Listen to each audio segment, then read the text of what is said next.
Buenas tardes. Buenas tardes a todos los participantes en este laboratorio de ideas que tenemos para esta noche preparado.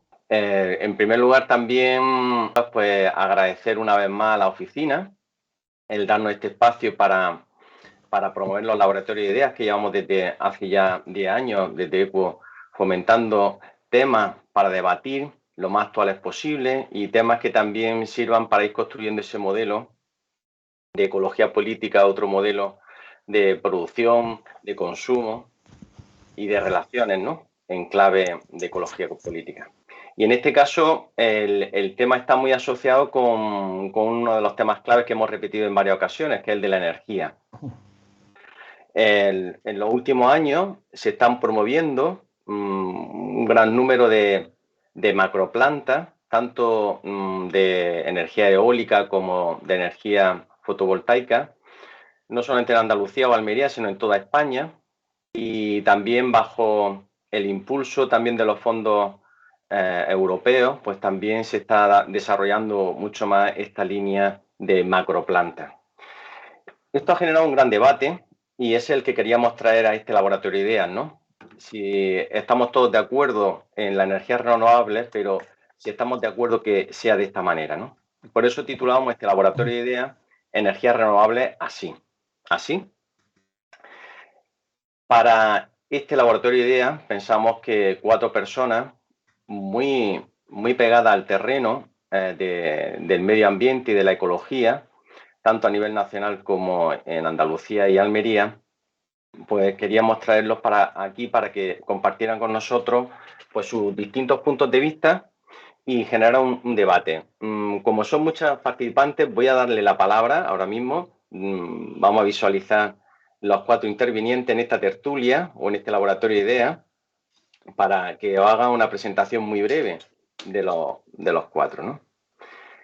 Ahí tenemos, en primer lugar, va a intervenir Luis Bolonio, que es de la Alianza Energía Territorio Aliente.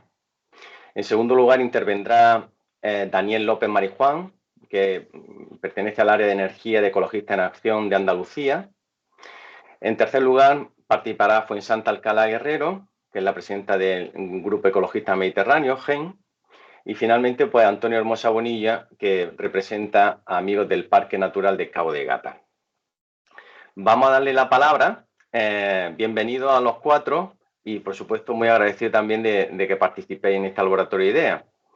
Y si os parece, vamos a empezar a daros la palabra porque el objetivo nuestro es que en esta primera ronda de intervenciones seamos relativamente breves, sobre todo para provocar el debate, que yo creo que va a ser interesante. De hecho, ya en el chat del stream ya se pueden ver alguna que otra intervención, ¿no?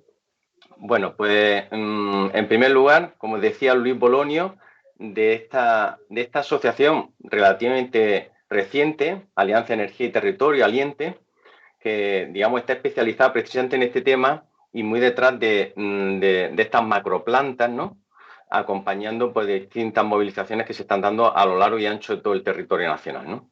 Y yo creo que va a ser muy interesante porque el objetivo de su intervención fundamentalmente va a ser ofrecernos un marco estatal con datos, cifras que nos sirva precisamente para enmarcar el tema. Pues muchas gracias, Luis. Pues a partir de ahora te damos la palabra y adelante. Bueno, buenas tardes. Muchas gracias a ti, Juan, por la presentación y bueno, gracias por invitarnos, ¿no?, y darnos la oportunidad pues, de explicar cuál es nuestra opinión sobre la transición energética, que como bien dices, pues Aliente es un movimiento ciudadano con más de 200 entidades ahora mismo que apoyan este movimiento ciudadano, preocupados un poco por la transición energética tal y como se está realizando. Me vais a permitir compartir pantalla para una presentación que hemos preparado. Bueno, como os decía, desde Aliente consideramos que las renovables son una excelente oportunidad y fundamental para cambiar el modelo energético y luchar contra la emergencia climática y en la escala que queramos o necesitemos, ¿no?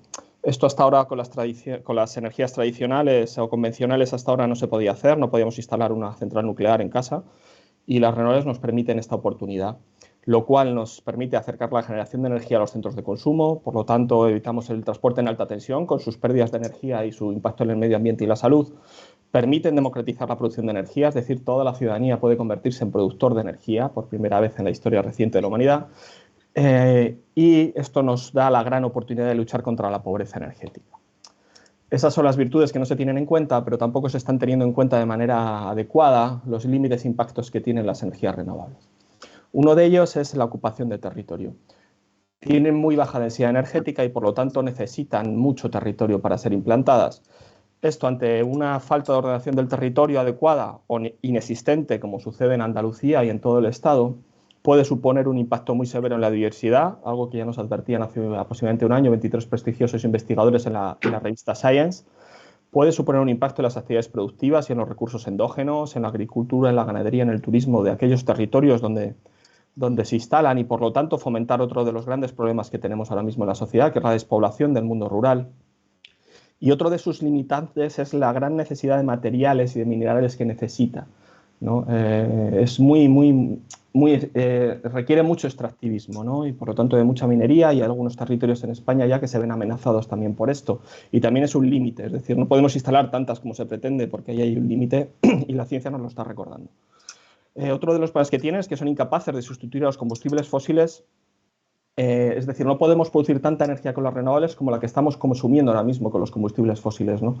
Esto nos obliga a plantearnos en primer lugar y como primer paso la necesidad del ahorro y la eficiencia energética, porque además son muy poco eficientes energéticamente, ¿no? Su tasa de retorno energético es muy baja. En un modelo centralizado como el que se está imponiendo ahora mismo son más ineficientes aún por este transporte en alta tensión, como os decíamos antes, ¿no? que supone entre un 15 y un 35 de pérdida de energía. Y bueno, tiene otro problema, es que es difícil de almacenar la energía. Bien, ante esta situación nos encontramos con dos modelos de implantación de renovables. Podemos perpetuar el modelo de grandes centrales de generación, el modelo fósil, conectadas a alta tensión, lejos de los centros de consumo, o podemos pretender instalar las renovables cerca, ¿no? En baja tensión y cerca de donde la consumimos. ¿Qué dice la legislación europea al respecto, ¿no? Pues lo primero, las directivas del paquete de invierno, que son las que marcan la transición energética en Europa, se basan en un principio, que es primero eficiencia energética. Y fijaos lo que dice, ¿no? Este principio, que antes de planificar, autorizar o invertir en nuevas plantas de generación de energía, del tipo que sean renovables o no, se debe evaluar la capacidad de alternativas de ahorro y eficiencia energética. Esto no lo hemos hecho, estamos empezando la casa por el tejado y ante este incumplimiento la Unión Europea este mismo año ha vuelto a recordar este principio de eficiencia energética primero en una recomendación en que marca en cada sector cómo debe aplicarse este principio. Esto no se está haciendo. Estas directivas europeas, fijaos, os pongo algunas pinceladas. Dicen que tiene que haber una estrategia de rehabilitación a largo plazo para convertir los edificios en edificios de consumo casi nulo, ¿no? Y que integra las renovables en los propios edificios. Esto es a lo que estamos obligados, que tampoco estamos haciendo. Y fijaos, la estrategia de rehabilitación de edificios española se queda 3 veces por debajo de los objetivos o de lo que piden estas directivas, ¿no? Y es muy importante señalar que estas directivas reconocen una serie de derechos a todo el ciudadano y a toda la ciudadanía europea. Por ejemplo, el derecho del autoconsumo, con almacenamiento y el autoconsumo compartido. Es decir, si no se transponen estas directivas, que no se ha hecho en el Estado español, nos están hurtando derechos, ¿no? Y todas las trabas que tiene el autoconsumo, pues es una traba a nuestros derechos. Este otro artículo es muy importante, el artículo 8 del mercado interior de la electricidad, porque fijaos lo que dice, que para los procedimientos de autorización de nuevas plantas de generación, los Estados miembros deben fijar unos criterios, ¿no? Para evaluar la protección de la salud y seguridad públicas, la protección del medio ambiente, la ordenación del territorio y la elección de los emplazamientos. Y como os decía antes, alternativas de eficiencia energética a la generación. Nada de esto se ha hecho. Es decir, estamos incumpliendo las directivas europeas y también estamos incumpliendo lo que nos dice la Unión Europea de cuál es la mejor manera de luchar contra la pobreza energética, ¿no? Fijaos la definición que da la Comisión Europea de pobreza energética, que es la combinación de bajos ingresos, gastos energéticos elevados y baja eficiencia energética en los hogares. Lo que nos dicen desde Europa es que la eficiencia energética y el autoconsumo es la mejor herramienta para luchar contra esta lacra. Ante esta situación, fijaos cuál es la situación realmente en el Estado español y en concreto en Andalucía, ¿no? A la derecha podéis ver un gráfico en el que están todos los países europeos y en azul es la generación fotovoltaica instalada a gran escala y en el resto de colores en autoconsumo. Lamentablemente, como podéis ver, España estamos a la cola, es el tercer país por la cola, después de Rumanía y Bulgaria, en autoconsumo fotovoltaico, ¿no? Cuando tenemos un gran potencial. Fijaos en algunos datos, si comparamos con Alemania, tenemos 140 veces menos, ¿no? Nosotros tenemos actualmente unos 10.000 tejados solares frente a 1,4 millones en Alemania, 800.000 en Inglaterra. Y en Andalucía hay instalados 127 megavatios de autoconsumo fotovoltaico frente a los 2.600 megavatios que hay a gran escala, ¿no? O los 3.500 de eólica a gran escala. Pero es que lo que hay proyectado son 23.200 megavatios a gran escala, ¿no? Y 200 de eólica ahora mismo en Andalucía. Esto contrasta, ¿no?, con la situación en otros países europeos. Por ejemplo, en Alemania el 54% de la producción renovable está en manos de las comunidades locales de energía. En esto estamos a la cola. Cuando el potencial de Andalucía, por ejemplo, si utilizamos este estudio del Observatorio de Sostenibilidad, nos dice lo contrario, ¿no? Andalucía, que ahora mismo, como os digo, tiene 127 megavatios instalados de autoconsumo fotovoltaico, según este estudio tiene un potencial de instalar 31.000 megavatios, es decir, 31 gigavatios. Os recuerdo que ahora mismo, como he dicho, hay 23 gigavatios proyectados a gran escala, es decir, cabrían todos en los tejados de nuestras casas, de nuestras viviendas o de nuestras industrias, ¿no? Es una pérdida de oportunidad tremenda. Y fijaos que se podría producir la electricidad necesaria para más de 13 millones de habitantes, cuando en Andalucía somos 8 millones y medio. Esta oportunidad se está desaprovechando por completo y produciendo unos impactos terribles, ¿no?, con las renovables a gran escala. ¿Qué pasa con la eficiencia energética? Pues nos encontramos con esta situación, que España también está a la cola. Está a la cola al igual que en autoconsumo, ¿no?, lamentablemente a nivel europeo, que es, como os he recordado, lo primero que debemos hacer, ¿no?, y lo que marcan las directivas europeas. ¿Esto qué supone? Pues que se convierta gran parte del territorio español en una colonia energética del resto de territorios del Estado, pero también de Europa, ¿no? En Andalucía lo que está previsto, según nuestros cálculos, es que se produzca un 53%, ¿no?, de electricidad, es decir, convertirse en una colonia eléctrica del resto de territorios, poniendo en peligro sus recursos endógenos, ¿no? En concreto en Almería, aquí la situación actual, por los datos que tenemos, es este mapa y con esos datos, ¿no? Hay 140 proyectos, megaproyectos de energías renovables identificados, 115 fotovoltaicos, 27 parques eólicos que ocuparían en torno, según datos del Ministerio de Medio Ambiente o de Transición Ecológica, unas 42.000 hectáreas actualmente, ¿no? Siguen presentándose proyectos todas las semanas, o sea que esto no se para aquí. Hay territorios concretos que nosotros llamamos territorios de sacrificio, porque es donde están los nudos de conexión a alta tensión, donde se concentran un montón de proyectos. Este es el caso del campo de Tabernas, donde ahora mismo hay identificados 21 proyectos fotovoltaicos y 2 parques eólicos, ¿no?, a gran escala, con miles de kilómetros de líneas de alta tensión asociados, ¿no? Lo más llamativo, ahí veis, está marcado las zonas, por ejemplo, hasta PRAE, ¿no?, las zonas de especial protección para las aves, según el Plan de Recuperación de Aves Esteparias, y los polígonos negros son las plantas fotovoltaicas aprobadas, ¿no? Las azules son las que están en proyecto. Como veis, no se está teniendo en cuenta, ¿no?, los valores ambientales a la hora de aprobar estos proyectos. Aquí podéis ver lo mismo, pero con la zonificación que hicieron los técnicos de la Junta de Andalucía, que duró solo una semana y media colgada en la web hace más de un año, porque la presión del lobby de las renovables obligó a retirarlo, ¿no? Las zonas rojas son donde los técnicos de la Junta de Andalucía, en un trabajo excelente que hicieron, consideraban que no se debían instalar plantas fotovoltaicas. Como ves, la Junta de Andalucía lo está incumpliendo, ya que se están aprobando plantas fotovoltaicas y están construidas dentro de esas zonas rojas. ¿Por qué pasa esto? Porque hay una perversión de la evaluación de impacto ambiental y no se cumplen sus principios, es decir, el mejor conocimiento científico disponible, el principio de precaución, es decir, si no estamos seguros del impacto que va a tener un proyecto, no se debe aprobar. Y bueno, se están utilizando las medidas compensatorias de manera torticera, ya que solo deben ser usadas en caso de impacto residual, nunca cuando hay un impacto crítico y severo. Y es muy interesante conocer la última declaración de impacto ambiental del Ministerio de Transición Ecológica de una fotovoltaica en Aragón del mes de enero pasado, en el que nos da la razón. Y se dice, por ejemplo, con las aves esteparias, que no hay evidencias científicas de que sea compatible las fotovoltaicas con estas poblaciones de aves tan amenazadas, y que las medidas compensatorias tampoco han demostrado la ciencia que sean efectivas, ¿no?, para compensar los daños. Respecto al empleo y la riqueza, que es otra de las falacias que están muy extendidas, ¿no?, que se va a generar mucho empleo. Pues fijaos lo que dice Ampere, ¿no?, que la Asociación Nacional de Productores Fotovoltaicos, o sea, nadie sospechoso, ¿no?, o sea, de no querer beneficiar la energía fotovoltaica. Nos dicen que se podría producir 10 veces más empleo si las plantas fotovoltaicas fuesen a pequeña escala, no a gran escala. Y es muy llamativo, ¿no?, porque en España las grandes plantas de energías renovables dejan en torno a un 2% de los beneficios en el territorio donde se instalan, frente al 30%, ¿no?, en torno, depende del país, ¿no?, pero un 30% de beneficios que dejan en otros países europeos.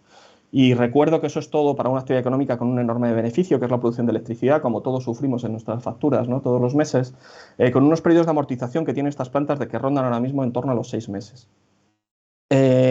Nos preocupa también que hemos detectado varias prácticas, ¿no?, que consideramos un presuntos fraude de ley, como la fragmentación de proyectos para evitar la evaluación por parte del Ministerio, y que sea la Junta de Andalucía, que suele ser más benévola, Incluso los contratos, ¿no?, de arrendamiento que se están ofreciendo a los propietarios de los terrenos para instalar fotovoltaicas es un abuso de derecho, ya que no es un contrato de arrendamiento, sino un derecho de superficie. Muy preocupante es lo que ha pasado en Andalucía, que es con esta ley, la conocida como LISTA, la Ley de Impulso a la Sostenibilidad de Andalucía, ya que quita por completo la autonomía local a los ayuntamientos para poder decidir qué sucede en su territorio, en concreto con la instalación de plantas renovables, lo cual desde nuestro punto de vista es inconstitucional, y hemos pedido a todos los actores que pueden presentar un recurso de inconstitucionalidad que lo presenten para frenar esta tropelía, ¿no? Bien, ¿todo para qué? Es muy importante, todo este destrozo, todas estas injusticias, ¿para qué? Pues como veis a la izquierda hay un gráfico con los objetivos de reducción de emisiones de gases de efecto invernadero de la Ley de Cambio Climático y del PNIEC español, que se queda en un 23%, cuando la ciencia nos dice que por lo menos necesitamos un 55% de reducción de emisiones. E incluso la ciencia nos está empezando a advertir que este desarrollo masivo de grandes centrales de generación renovable, debido al extractivismo que necesita, podemos llegar a entrar en lo que se llama la Energy Emission Trap en inglés, es decir, una trampa en la que emitamos incluso más CO2 del que estamos emitiendo hasta ahora. Bien, nuestras propuestas para una transición ecológica realmente ecológica y justa se pueden reducir de esta manera, ¿no? En primer lugar, y es muy importante que sea este orden lógico el que se deba seguir, analizar la capacidad de reducción de consumo de energía, que hay estudios que dicen que puede ser hasta de un 67% la energía que desperdiciamos ahora mismo en Europa. Usar la energía de manera eficiente, como nos obligan las directivas europeas a través de esa recomendación que ya os he hablado al principio. Evaluar y priorizar la instalación de las renovables en autoconsumo residencial, industrial, en zonas urbanas y en suelos degradados. Evaluar también, esto es muy importante, los usos no eléctricos de las renovables, los mecánicos y térmicos, porque no necesitan tantos materiales y minerales raros como decíamos al principio, por lo tanto necesitan menos extractivismo. Y las renovables a gran escala que se instalen y que se tengan que instalar, que nosotros no lo negamos en ningún momento, que sean necesarias, se hagan en base a la ordenación territorial, la planificación y la participación ciudadana. Y como último punto, y quizá más importante aún, los fondos públicos que se destinen a esta transición energética deben ser para convertir la energía en un bien común, nunca en un bien ligado a las lógicas de máxima rentabilidad capitalista, ¿no? Pues todos y todas necesitamos la electricidad para tener una vida digna, ¿no?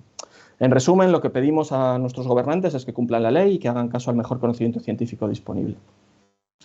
Tenemos unas propuestas concretas para Almería, que es, por ejemplo, instalar fotovoltaicas en los invernaderos con unos paneles translúcidos que ya existen y que son rentables y accesibles económicamente. Existen en nuestra provincia 32.000 hectáreas de invernaderos y, por lo que nos dicen los estudios científicos, se podría cubrir casi toda la demanda eléctrica de Andalucía actual, ¿no? Solo con los invernaderos de Almería, fijaos.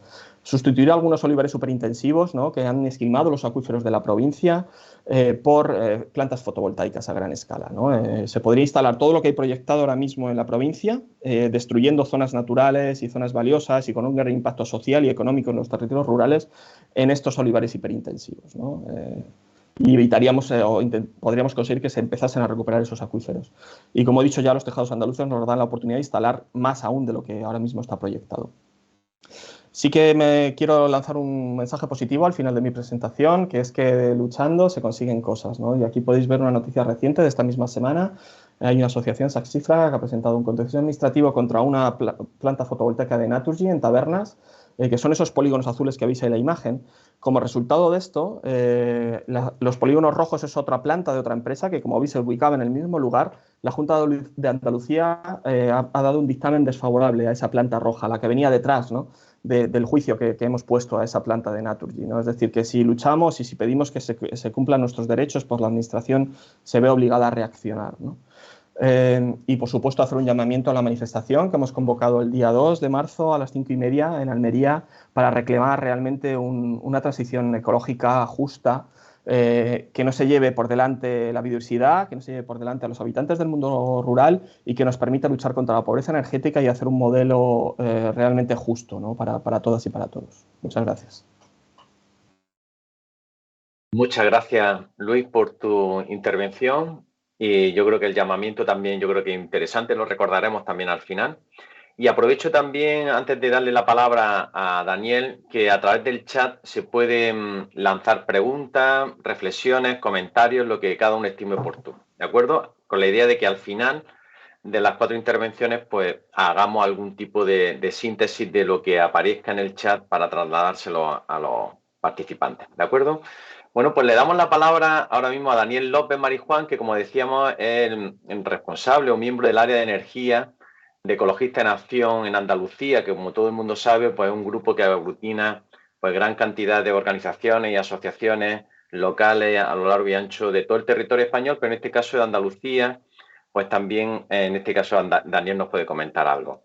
Desde el punto de vista de Ecologistas en Acción, que yo creo que es una de las entidades con más peso en España, Andalucía y en Almería también. Daniel, pues tienes la palabra. Muchas gracias por estar aquí. Muy bien, muchas gracias a vosotros. Voy a compartir pantallas, si me permites, Carlos, también una presentación breve, voy a ser multidisciplinado para dejar paso a mis compañeros y también, sobre todo, al debate, que siempre suele ser lo más interesante, ¿no? Entonces, no voy a extenderme más de 10 minutos, que es lo que tengo más o menos programado, ¿no? Carlos, si puedes poner la presentación.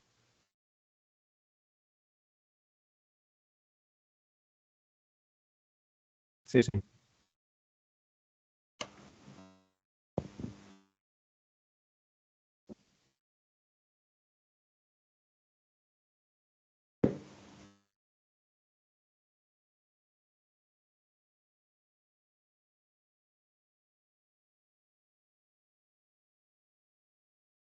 No, no me sale.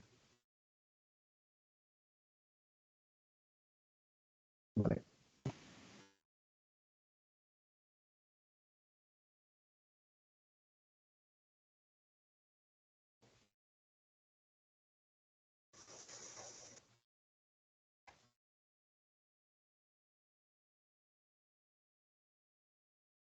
Sí, bueno, lo que voy a comentar es un punto complementario de lo que ha dicho Luis, que hemos participado en otros debates similares y tal, y efectivamente no puedo responder a ese lema que nos mueve a esta cita, ¿no? Es renovables, sí, pero no así, ¿no?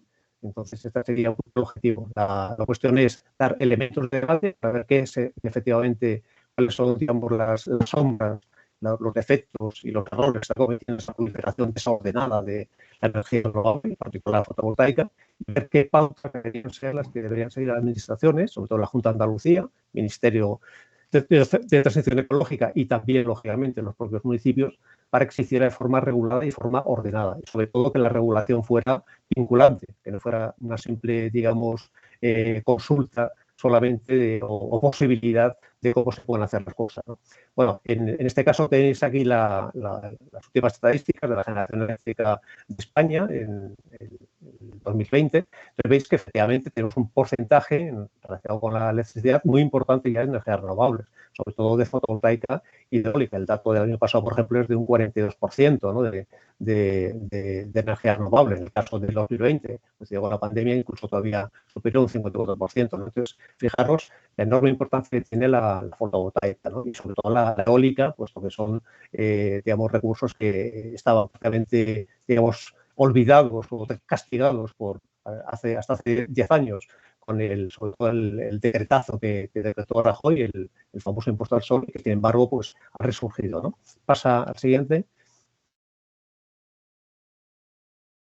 Bueno, en el caso de Andalucía, fijaros, las tres energías, vamos a llamar, fundamentales de la parte limpia de la electricidad, que son la eólica, la fotovoltaica y la termosolar, las centrales térmicas de concentración o de cilindro parabólicas, suponen respectivamente el 20, el 15 y el 6% de energía total instalada, ¿no? La fotovoltaica supone un 15%, ¿no? Y está incluso por encima de la media española, que creo que está en la siguiente presentación, la siguiente foto, Carlos, que es un 10%, ¿no? Y tenemos, evidentemente, digamos, un capital natural que es nuestro sol y nuestro viento y que evidentemente lo tenemos que aprovechar. En la gráfica de abajo tenéis en las últimas décadas cómo ha subido, por ejemplo, el despliegue, tanto en la energía eólica en azul como la energía fotovoltaica en rojo. Veis que el despliegue, el ritmo de aumento ha sido mucho mayor la fotovoltaica incluso que la eólica, ¿no? Siguiendo prácticamente sus pasos.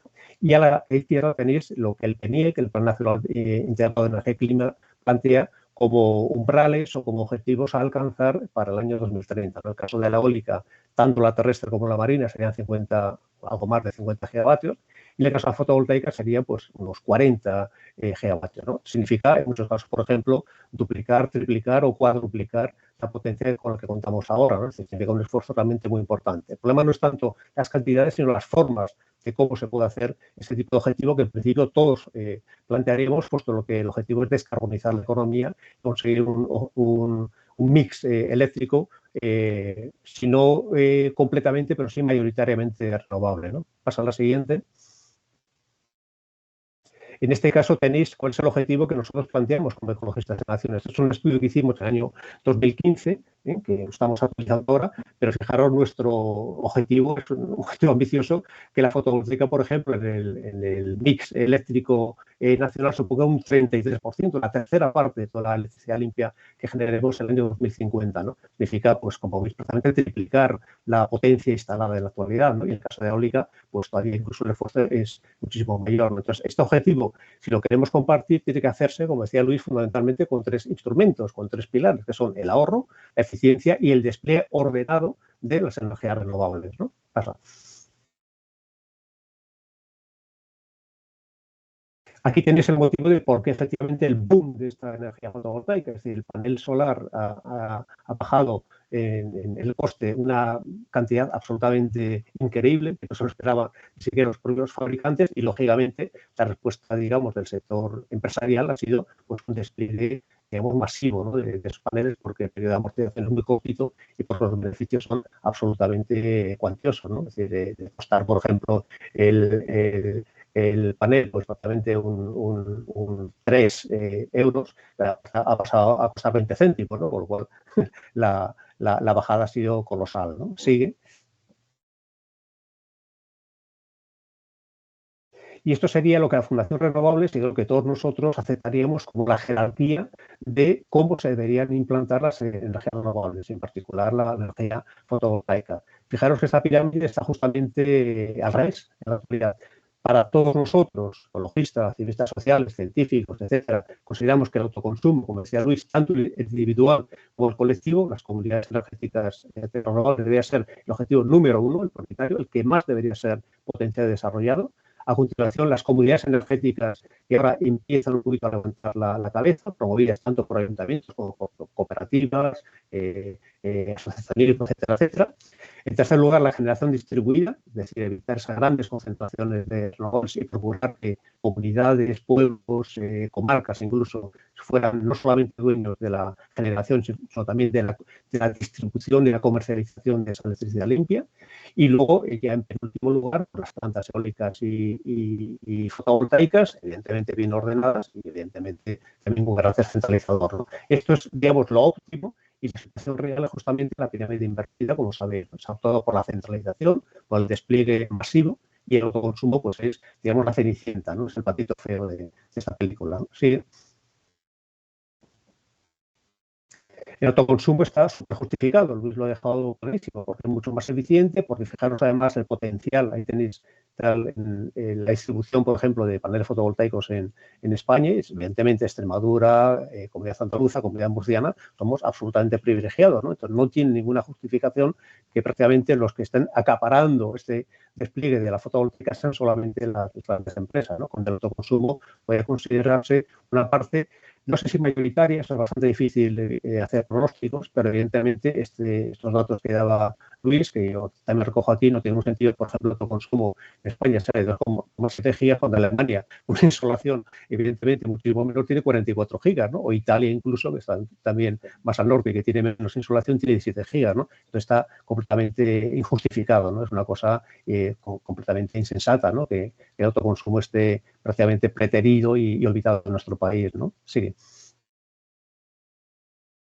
Entonces, bueno, hay muchísimos proyectos de parques solares, como todo el mundo sabemos, y obviamente, como pegó en ese texto, el desarrollo se está haciendo una falta de planificación absoluta, tanto por parte del Ministerio de Transición Ecológica, para las plantas de más de 50 megavatios, como la Junta de Andalucía, para las de menos, ¿no?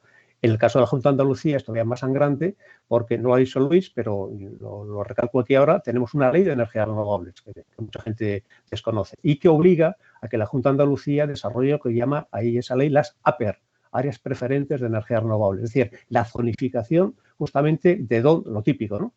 Los semáforos, rojo, dónde no se puede poner, verde, dónde si se hace bien y con un estudio de impacto ambiental correcto, es perfectamente viable, y ámbar, donde se podría hacer, pero siempre que corrija toda una serie de impactos ambientales. Este desarrollo, a pesar de que solo hemos pedido por activa y por pasiva, la Junta de Andalucía hace absolutamente oído sordo, ¿no? Y en el caso del Ministerio, como sabéis, la zonificación que ha planteado la ministra Rivera es absolutamente, digamos, indicativa nada más, y se ha cuidado muy mucho de decir que de vinculación y precautoriedad absolutamente nada, lo cual por otro lado no tiene ninguna justificación. Fijaros, por ejemplo, que en el caso de la eólica marina se ha optado por un grado de obligatoriedad. Los POEM, los planes de ordenación del espacio marítimo, están a punto de salir, están solamente en borrador, para ser obligatorios. Entonces ahí todos los promotores y los desarrolladores de estos parques eólicos marinos, muchos de ellos flotantes, como el que se proyecta en Carboneras, van a tener que someterse a esa planificación, y si coincide con un área en el que el Ministerio le dice que es incompatible, evidentemente no se puede desarrollar. Entonces, este tipo de planificación,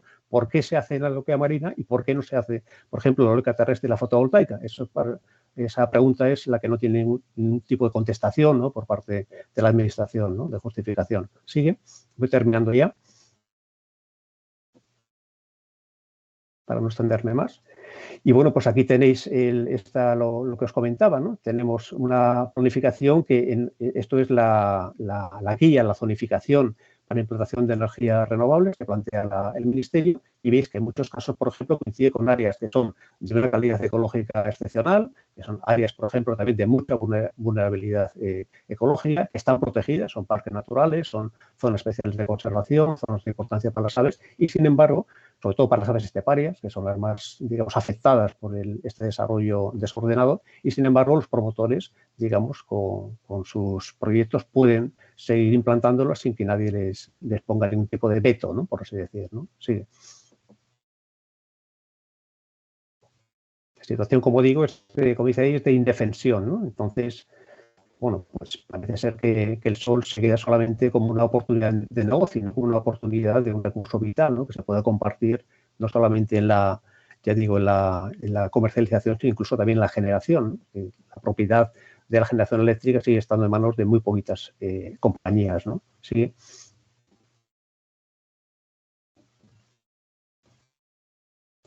Esto es lo que básicamente está provocando en el sector agrícola, ¿no? Hubo una jornada la semana pasada muy interesante también, que organizó la Universidad de Córdoba en 2 días, que también yo participé, y ahí hubo testimonio, la verdad, un poquito estremecedores de muchos agricultores y campesinos que están siendo literalmente desplazados por esta energía fotovoltaica, por esta implantación de energía fotovoltaica desordenada, ¿no? Y sobre todo porque hay muchos fondos de inversión que, sin tener ningún tipo de, digamos, de conocimiento de lo que es el sector, sin embargo están introduciéndose a saco en la propiedad de estos promotores, ¿no? Es decir, todo un revoluto en el que aparecen el oligopolio eléctrico, pequeñas y medianas empresas y también fondos de inversión. Es decir, la tormenta perfecta, ¿no? Y que eso provoca, pues evidentemente, el abandono de la actividad agrícola tradicional y sobre todo la destrucción del hábitat rural. Cuando se ofrecen 1.500, 2.000 euros por hectárea a muchos agricultores que son una población envejecida, eso provoca primero el despoblamiento rural, porque muchos de ellos ven que efectivamente tienen más renta agraria que mantener su actividad tradicional, y cuando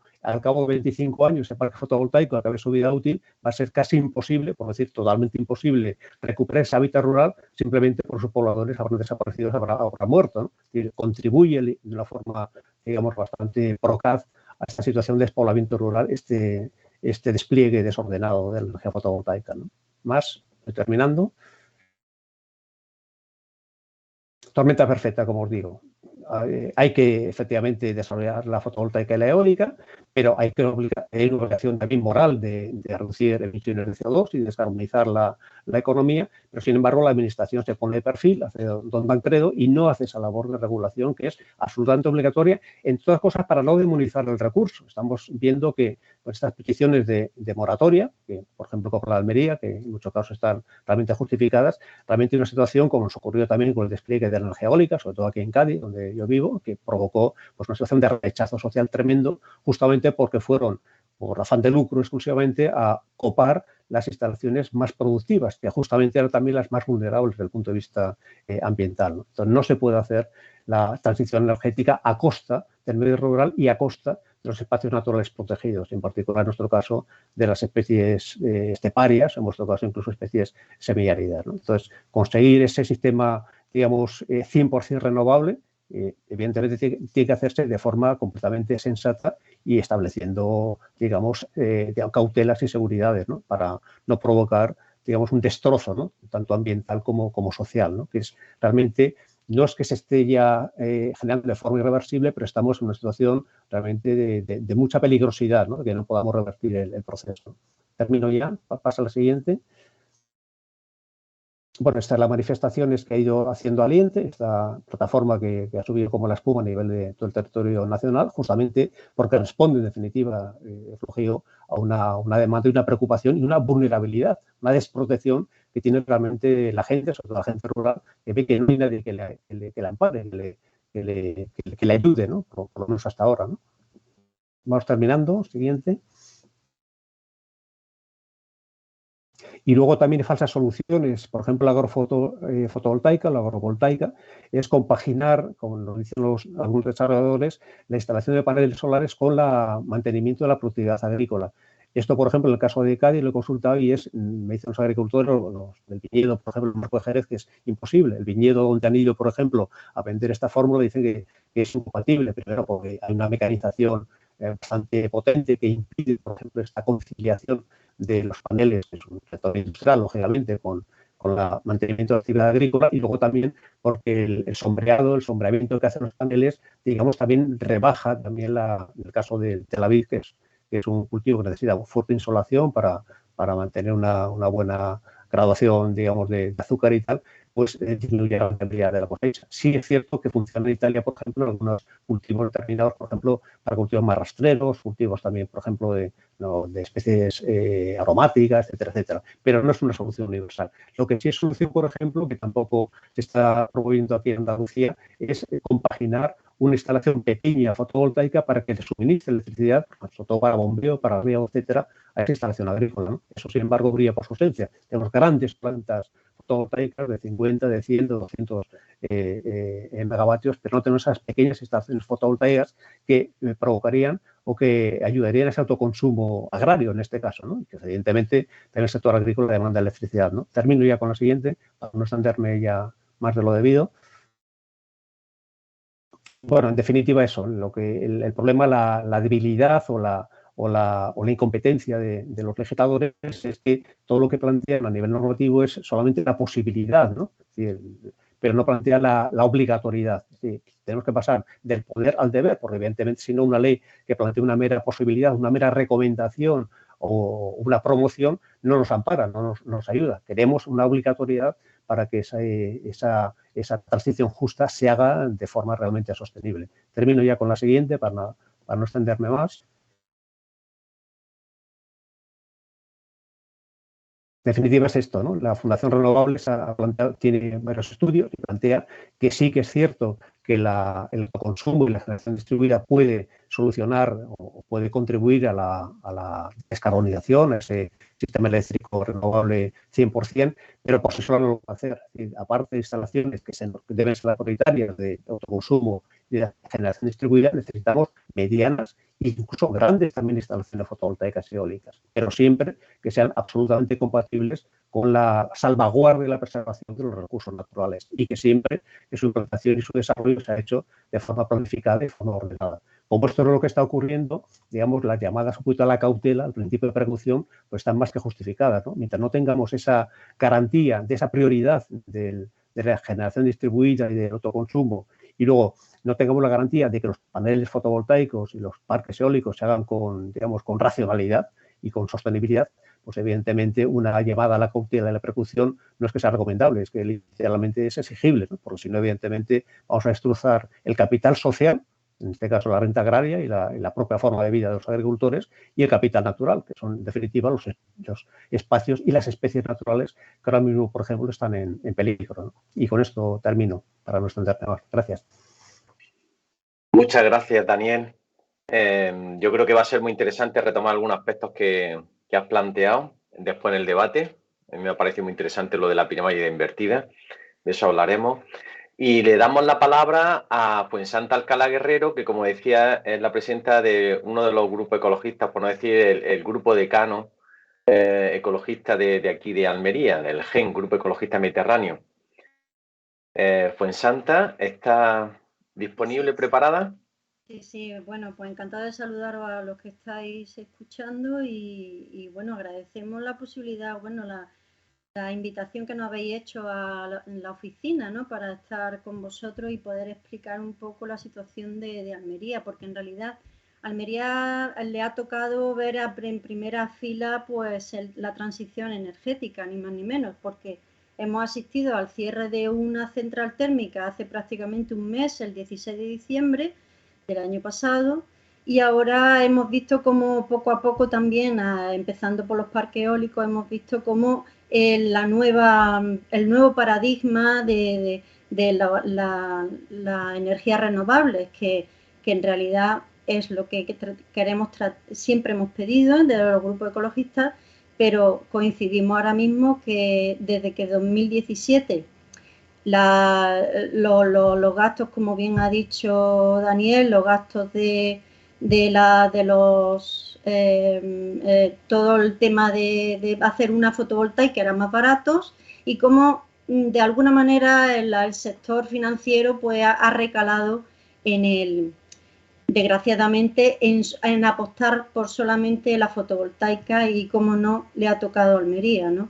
Y ahí es cuando nosotros ya hemos encendido todas las luces de alarma porque realmente hemos empezado, como bien decía Luis, la casa por el tejado, ¿no? Entonces, Carlos, te agradezco que vayas pasando. Ya ha adelantado Luis un poco la situación que tiene Tabernas y quiero un poco reflejar un poco la provincia ahora mismo, cómo está. Yo lo he dividido en ciertos nudos, los nudos que tenemos ahora y los nudos futuros, ¿no? El nudo de Taberna ha sido el primero que en realidad saltó todas las alarmas porque en realidad se construyó una nueva subestación y ya cuando se construyó ya tenían enganche pues 700 megavatios. Eso ya aquí podéis ver los eólicos y la fotovoltaica que se han puesto alrededor de ese nudo de Tabernas. Y aquí lo que quiero que veáis es que son tanto los que están como los que están ahora mismo en tramitación ambiental y autorización por parte porque se lleva al mismo tiempo, ¿no? Porque se haga más rápido la tramitación. Pero para nosotros ambientalmente nos interesa y están en trámite ambiental algunos de ellos. Y quiero pensar, uno de ellos, por ejemplo, el que ha dicho Luis, efectivamente, que está aquí, pero que ya tiene su denegación. Entonces quiero que veáis un poco que esto es lo que está ahora mismo en solicitud, y lo que es posible que si se aprueba esté y se haga efectivo, pero creemos un poco en la responsabilidad de las administraciones de no aprobar la totalidad de lo que hay aquí. Pasa Carlos el siguiente, porque del nudo de Taberna nos vamos también al nudo de Benadux, porque alrededor de la subestación de Los Naranjos, Carlos, ¿puedes pasar el siguiente? El siguiente, ahí va. No, el anterior, perdón. El nudo de Benadux, el nudo de Tabernas, me falta uno. El nudo de Benadux. Bueno, me gustaría que lo vierais, si lo puedes localizar, donde pone Benadux Los Naranjos, aquí. Si lo veis, de alguna manera veis a la derecha todo lo que es el Valle del Andarax. Y no sé si veis Gádor abajo y donde está todo concentrado, que es como todo Benadux, como veis, es como un triángulo. Ahí alrededor de, no sé si os suena, una central, subestación que hay justo al lado de la antigua cementera de Gádor, pues ahí ha sido como un nudo donde han ido casi todos las placas, los proyectos de placas solares hacia él. Y como veis, no solamente se queda y parte en dos el municipio de Benadux, es decir, que la gente está partido por la mitad de tal manera que los que vivan en Benadux no pueden pasar del valle a la sierra simplemente porque su término municipal prácticamente, si se llegan a aprobar todos los que hay ahí, pues prácticamente está vallado con los placas solares. Y como veis también a la izquierda, no solamente se quedan tranquilos, sino que a la izquierda tenemos que ocupan incluso todo lo que es la Sierra de Gádor, toda la ladera que hay de la Sierra de Gádor, si lo vemos desde el Valle del Andarax. Estos son los reales y los que se han pedido, pero es que ahora pasa Carlos al nudo de la Ribina, que es una línea que era necesaria de alguna manera porque llena para la necesidad ahora de dar electricidad para el tema de la movilidad, de pasar el tren a eléctrico y de pasar también todo lo que supone el cambiar de petróleo, porque no nos olvidemos que ahora mismo el problema, el 50% más de gasto del petróleo, lo que es la fotovoltaica y la energía renovable en electricidad, es una pequeña parte, ¿no? Entonces hay que pasar todo a movilidad eléctrica y era necesario este nudo eléctrico que cruzaba todo para darle al interior. Pero es que tenemos que ha levantado expectativas tales que el nudo de la Ribina, posiblemente toda esta área que hay, esas son las que están ahora en solicitud, ha tirado y posiblemente tiren de más. Y otro nudo que yo creo es importante también y que puede generar también problemas a nivel de que pueda haber muchas instalaciones de eólica offshore o eólica marina, es el nudo de lo que se ha abandonado de la central térmica. Carlos, pasa al siguiente. Yo diría que el nudo de la central térmica o el nudo litoral, que es como se llamaba la central térmica, donde ellos están ofertando de 1.159 que se ha dejado de producir al cierre de la central, pues ahora ofertan 1.750 megavatios, que muchos sospechamos que a las puertas de un parque natural va a ser una presión importante tanto por mar como por tierra, ¿no? Ante esto, pues yo creo que ya no me voy a extender más aquí porque mis compañeros ya han dicho todo lo que supone tanto en biodiversidad, tanto a nivel económico, entonces yo creo que quiero incidir más porque desde el GEN lo que hacemos una apuesta muy, muy fuerte es precisamente por lo que Luis también y Daniel coinciden, es decir, empezar primero por el ahorro y la eficiencia energética. Y sobre todo nosotros estamos apostando mucho por el autoconsumo porque creemos que en Almería se puede hacer mucho y en Almería con el potencial solar que tiene posiblemente, bueno, ya hay estudios además de que si se dimensionan bien el autoconsumo, se puede conseguir periodos de 5 a 10 años que puedas de alguna forma recuperar la inversión. Por eso queremos mucho hacer un llamamiento en 3 escalas. Primero, un llamamiento para que el autoconsumo en los ayuntamientos y en la Diputación Provincial sean acicates para que ellos hagan como en su zona, en los tejados de las zonas donde son públicos, de los locales públicos, que hagan como instalaciones que ellos sean como acicates para que los demás en los pueblos se animen, que crean comunidades de iniciativas locales, de comunidades energéticas locales, que aglutinen de alguna forma a la gente con riesgo de pobreza energética, porque estas instalaciones desde luego hacen que ahorren muchísimo en su recibo de la luz. Que hagan también una especie de bonificaciones. Se han apuntado ya unas bonificaciones vía fiscales como el IBI o el impuesto en las construcciones, porque se ha hecho solamente en 7 pueblos de Almería, porque esto se extienda muchísimo más, este tipo de bonificaciones que se pueden hacer y que pueden animar a la gente para que les salga un poco más barata la inversión, sobre todo a la gente que tiene menos posibilidades y que están en riesgo de exclusión energética.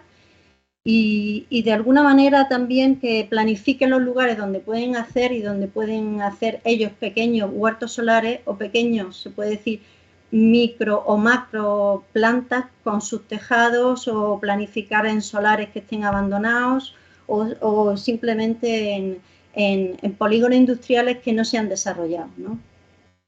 Que lo hay, por ejemplo en Gergal hay un polígono que solamente queda lo que es el cartel de la inauguración, pero no hay apenas ese suelo que ya es industrial se podía emplear en hacer un pequeño huerto para el pueblo y de alguna manera hacer como un demostrativo de las posibilidades tan grandes que tiene el autoconsumo. Hay que ser realista, el autoconsumo ahora mismo tal y como está no es rentable hacerlo en red, desgraciadamente. Es solamente autoconsumo para, después si queréis en el diálogo pues os puedo explicar las causas, pero hoy por hoy el autoconsumo que podemos hacer es simplemente no de vertido a red, sino simplemente ahorrar para nuestro recibo de la luz, para que disminuya. Entonces, el llamamiento a las entidades locales, también un llamamiento a la consejería, a la que es la Junta de Andalucía, para que saque del cajón una iniciativa que hace tiempo que se hizo, que era la inversión territorial integrada, UNITI, que fue un enorme acuerdo que se hizo entre CIESOL, CIEMAT, ASEMPAL y un montón de pequeños empresarios para impulsar precisamente lo que hace ya tiempo que se hizo, creo recordar que era 2018, y que está todavía que solamente necesita la inversión y de la Junta de Andalucía. Pues ya hacemos un llamamiento para que saque del cajón, porque es el momento para hacerlo, para que los acuerdos los tienen, están ahí, la tecnología está ahí, y es termosolar, es decir, es de CIESOL, CIEMAT, son todo lo que se ha investigado en nuestra plataforma solar, pues ponerla en marcha, no solamente fotovoltaica, hay otras posibilidades, pues con ese proyecto, ese plan de inversión, sería interesante que se lo sacara la Junta de Andalucía y al mismo tiempo una hoja de ruta que ha aparecido hace poquito, pues que la Junta de Andalucía se lo tome en serio, una hoja de ruta de autoconsumo para que realmente consigamos elevar, como dio la cifra Luis, sobre la potencialidad que tenemos de autoconsumo entre tejados, entre todas esas posibilidades, lleguemos realmente a un autoconsumo pero en muy corto espacio de tiempo. Tenemos que poner primera para llegar a que estas plantas, estas macroplantas, le llevamos la delantera, ¿no? Y no tengo nada más que decir, yo solamente decir que ahora, bueno, invito para que vosotros seáis los que preguntéis y seáis los que realmente cuestionéis por dónde podemos ir. Pero vamos, para el GEN, desde luego, es el autoconsumo, y ahora os dejo con dos vídeos. Uno de ellos es autoconsumo precisamente que nos brindó. Nosotros tenemos un proyecto que se llama Píldoras Medioambientales, y os vamos a poner dos ejemplos de ellos porque resumen muy bien lo que nosotros en el GEN queremos decir, es decir, autoconsumo y ahorro y eficiencia energética. Así que no os canso más, y Carlos, cuando quieras puedes poner los dos vídeos. Son cortitos, durarán...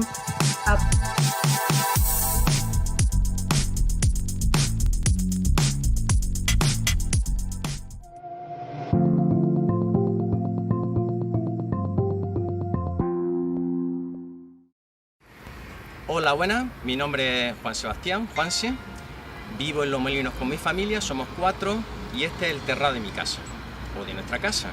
Como estáis viendo, tiene una instalación fotovoltaica, una instalación de autoconsumo fotovoltaico que llevamos utilizando desde hace 6 años.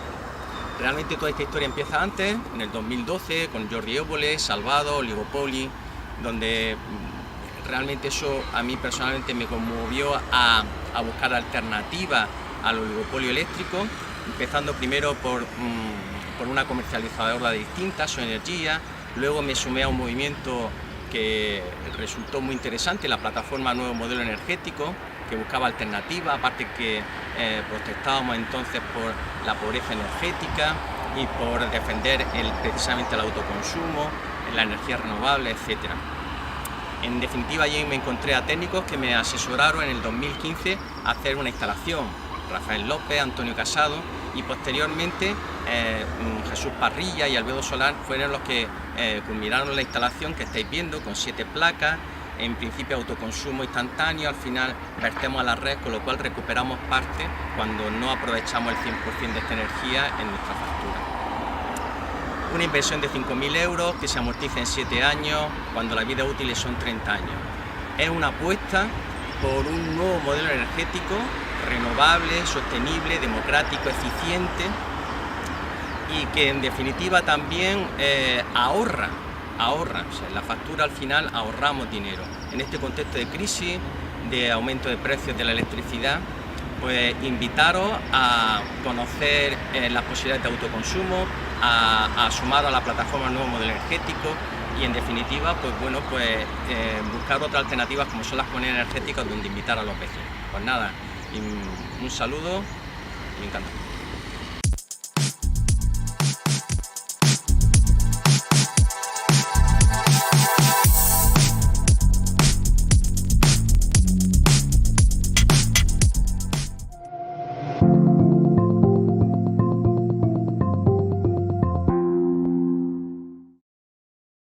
Reducir las emisiones de CO2. Difícil encontrar a alguien que no comparta ese objetivo. Igual de difícil que encontrar a alguien que no comparta el objetivo de adelgazar. De esto último ya sabemos que no existen las dietas milagro. Si queremos adelgazar, hay que dejar de comer. Pues lo mismo con el problema de las emisiones de CO2. Si queremos reducirlas, hay que dejar de consumir. No hay dietas milagro. Las renovables no son las dietas milagro. No esperemos seguir aumentando el consumo y que gracias a unos desarrollos milagrosos no solo no aumentemos las emisiones, sino que las consigamos reducir. Al igual que con el peso sentenciamos eso de que si quieres adelgazar, cierra la boca, con el CO2 hay que decir, si quieres conservar el planeta, deja de enchufar.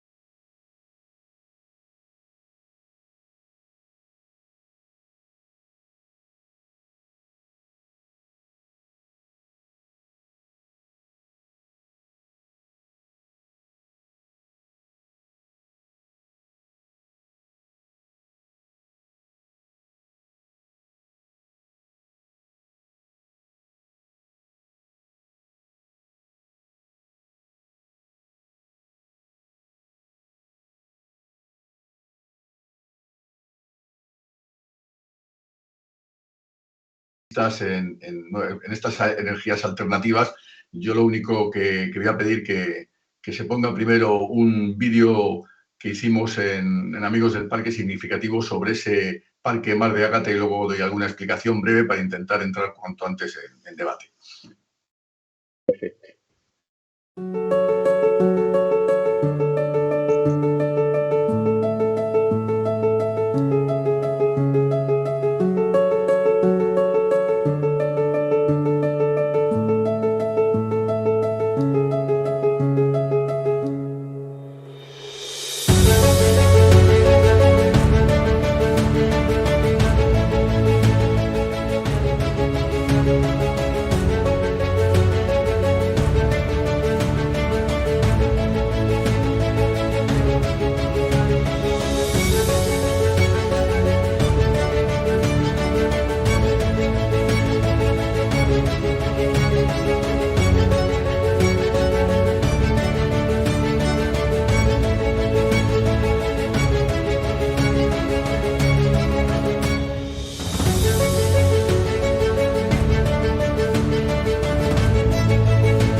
Pues como decíamos, tenemos a continuación la intervención de Antonio Hermosa Bonilla, que es miembro de la Junta Directiva de Amigos del Parque Natural Cabo de Gata, que como estáis viendo, pues está participando, promoviendo una acción en torno al Parque Eólico Mar de Agata, con lo cual tiene mucho que decir, mucho que contar también en esta mesa, en esta tertulia. Pues bienvenido, Antonio, y tienes la palabra.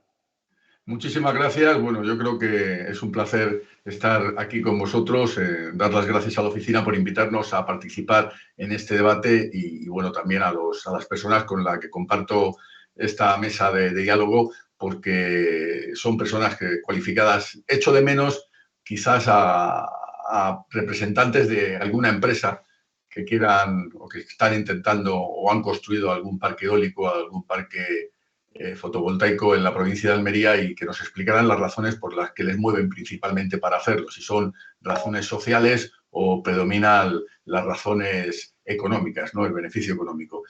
Bueno, han visto ustedes habéis visto un vídeo que hemos hecho relacionado con este parque eólico que se pretende realizar, que con la denominación de Parque Eólico Marino Mar de Agata, la mercantil Parque Eólico Marino Mar de Agata Sociedad Limitada, que es una sociedad formada por Blue Float Energy y Sener Renewable Investment, proyecta frente a las costas del Parque Natural de Cabo de Gata-Níjar este parque eólico con una capacidad, como han visto en el vídeo, de 300 megavatios, para la que se pretende instalar 20 aerogeneradores flotantes en el mar que ocuparán en su conjunto una superficie aproximada de 70 kilómetros cuadrados. Cuando nos enteramos de este hecho, nos llevamos las manos a la cabeza. El emplazamiento aproximado se situaría frente al tramo litoral que va desde la isleta del Moro hasta Aguamarga, y según se indica en el documento inicial del proyecto, estará a una distancia mínima de la costa de 6,5 kilómetros, desde la Punta de los Muertos a 10 kilómetros de Aguamarga y casi 12 kilómetros de Las Negras. Debido a que los aerogeneradores, que son esos molinos eólicos, son de grandes dimensiones, 261 metros, también lo han visto ustedes en las imágenes, casi tan altos como la Torre Eiffel, serán especialmente visibles desde las dos localidades citadas, aunque se podrán ver perfectamente desde gran parte de la costa del Parque Natural y con mayor facilidad cuanto más elevados sean el nivel del mar nos situemos. Está claro que el Parque Natural Cabo de Gata-Níjar es el emblema medioambiental de la provincia de Almería, es el que utilizan todas las administraciones y todos los agentes turísticos para hablar de este espacio. Nosotros lo defendemos porque somos una asociación que defiende la naturaleza, que defiende la flora y la fauna y que está adscrita a Ecologistas en Acción, y pensamos que este parque es un parque paisajístico principalmente. Pues la realización de este parque eólico puede suponer un atentado muy grave contra el futuro de este espacio natural, sobre todo por el perjuicio que puede producir en muchas medidas, ¿no? La instalación del parque eólico supone un importante impacto paisajístico al introducir elementos artificiales en el paisaje natural, teniendo en cuenta que una de las principales cualidades del parque es su singular paisaje. La instalación del parque eólico resulta inadmisible, ya que será visible durante el día desde muchos kilómetros de la costa y durante la noche las luces intermitentes irrumpirán el cielo nocturno sobre el horizonte. Esto va a provocar daños sobre todo en la conservación de ecosistemas naturales y valores paisajísticos, ¿no? Nos preocupa muchísimo y decimos que el Real Decreto que aprobó el Plan de Ordenación de los Recursos Naturales con objeto de evitar el impacto paisajístico de los parques eólicos establece su expresa prohibición en el artículo 5.3.9, aunque ciertamente el parque eólico proyectado se ubica fuera de los límites del parque natural a una distancia mínima de su límite marítimo, que son 5 kilómetros. Es más que obvio que el impacto paisajístico, al situarse dentro de las cuencas visuales de gran parte de la costa del Parque Natural, va a ser real, ¿no? Y por eso pedimos que no se lleve a cabo. Nos sorprende que se haya decidido su instalación en este espacio. Es evidente que van buscando una conexión a la red eléctrica y, bueno, pues atentaría directamente contra el modo de vida y la forma de vivir de muchas personas dentro del Parque Natural. El Parque Natural vive del turismo de una forma sostenible, porque lo defendemos, porque ante el interés humano nosotros ponemos por delante en un parque natural el interés de la flora y la fauna marítima, y bueno, pues pensamos que hay muchos impactos de este parque eólico sobre muchas especies, ¿no? Está el impacto abiótico sobre el medio ambiente. Las turbinas eólicas marinas funcionan como una barrera contra el viento y las corrientes marinas, produciendo un efecto llamada estela del viento, dependiendo de la estabilidad atmosférica. Estas estelas de viento pueden abarcar una distancia de entre 10 y 20 veces el diámetro del rotor, y además los anclajes pueden inducir a turbulencias en el agua. También hablamos de un impacto en hábitat y comunidades bentónicas. Los hábitats y las comunidades bentónicas pueden ser dañadas por los anclajes de los aerogeneradores.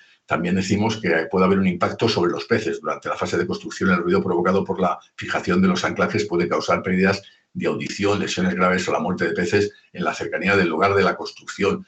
Impacto sobre las aves. Los efectos más significativos de los parques eólicos marinos en las aves se producen por el desplazamiento de aves acuáticas y el riesgo de colisión para todas las aves que vuelan sobre el mar, y también impactos sobre los mamíferos marinos. Los impactos más significativos sobre los mamíferos marinos son consecuencia del ruido subacuático emitido durante el proceso de construcción, especialmente en la fijación también de anclaje, como pasa con los peces, pero esto se puede prolongar durante el resto del tiempo, y también impactos sobre otros animales. Hay que decir también que el Parque Natural Cabo de Gata-Níjar y la zona costera del Parque Natural Cabo de Gata-Níjar está ubicado en un hábitat crítico para los cetáceos y que es importantísimo seguir protegiéndolo, ¿no? Bueno, la respuesta de amigos del parque ha generado que se cree una plataforma. Decimos crear una plataforma para defender la zona y para intentar evitar que se construyera. Y bueno, pues en muy poco tiempo esta plataforma ha conseguido que se llama la plataforma Stop Parque Eólico Mar de Ágata, y hemos puesto en change.org pidiendo firmas, pues que nos apoyen más de 13.000 personas y que más de 120 organizaciones, asociaciones y fundaciones nacionales, autonómicas y locales que entienden que es tan grave la crisis de pérdida de biodiversidad como el cambio climático, y que la lucha contra el cambio climático no se puede hacer a costa de la biodiversidad, apoyan a la plataforma. Son entidades de ámbito de la conservación de la naturaleza, gente que sabe lo que dice, como Alianza de Energía y Territorio Valiente, que hemos escuchado a su portavoz Luis Bolonio hace un momento, la Sociedad Española de Ornitología, la Sociedad Española para la Conservación y Estudio de los Mamíferos, la Sociedad Española de Biología de la Conservación de Plantas, o la Sociedad Española de Geobótica, o la Sociedad Española de Agricultura Ecológica, a quienes se unen también todos los representantes del sector pesquero que ven dañado su modo de vida, su medio de trabajo, ¿no? Y bueno, pues aparte de eso, muchas asociaciones y partidos políticos que nos apoyan para que no se lleve a cabo este parque eólico marino Mar de Ágata. Nosotros vamos a seguir trabajando por intentar evitarlo, porque consideramos que la plataforma, que continuará con la recogida de firmas en contra de este parque eólico y buscando apoyos entre instituciones y entidades, está comprometida en la lucha contra el cambio climático y la crisis ecológica global, y considera necesarias estrategias de reducción del consumo mediante el ahorro y la mejora de la eficiencia energética, algo que mis compañeros que me han anticipado lo han dicho reiteradamente. También mantiene que las energías renovables bien planificadas son una buena opción para alcanzar los objetivos marcados por la Unión Europea, y considera que este proceso debe abordarse adoptando un modelo de transición energética descentralizado y participativo, aprovechando espacios ya edificados, polígonos industriales o entornos degradados, con el menor impacto posible sobre el medio ambiente y el mayor respeto a la biodiversidad.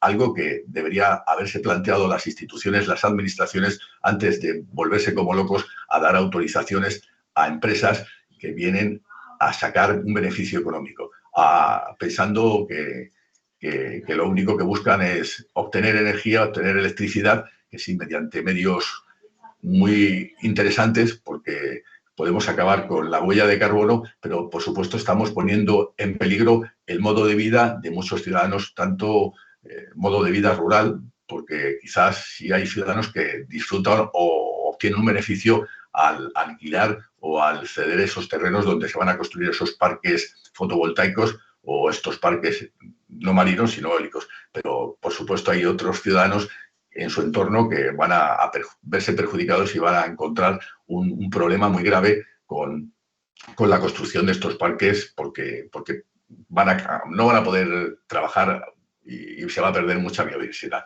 Yo no quiero extenderme mucho más al respecto, porque yo creo que lo importante es que entremos en debate. Y bueno, pues insisto, a mí me gustaría que hubiera habido aquí alguien de alguna de estas empresas que quiera hacer sus parques eólicos, sus parques fotovoltaicos. Bueno, decir que Ecologistas de Nación, amigos del parque, nos reunimos con la empresa que quiere hacer el parque Mar de Ágata, y bueno, pues hemos escuchado sus planteamientos y le hemos dicho que no estamos en absoluto de acuerdo con su forma de actuar. Muchas gracias, Antonio. Y yo creo que también incluso faltaba otra tercera pata, posiblemente, que serían las administraciones públicas, claro, que se han mencionado aquí de todos los niveles, ¿no? Local, autonómico y, por supuesto, estatal e incluso europeo, ¿no? Yo creo que estamos todos un poco fuera de juego porque todo esto nos ha venido de repente, aunque ya llevamos unos años trabajando al respecto, pero yo creo que las administraciones están muy despistadas y bueno, pues han venido grandes lobbies, grandes tiburones financieros que lo que buscan es obtener beneficios económicos sin conseguir una reducción de los gastos en la factura de la luz como estamos padeciendo todos los ciudadanos y que sería el objetivo principal, ¿no?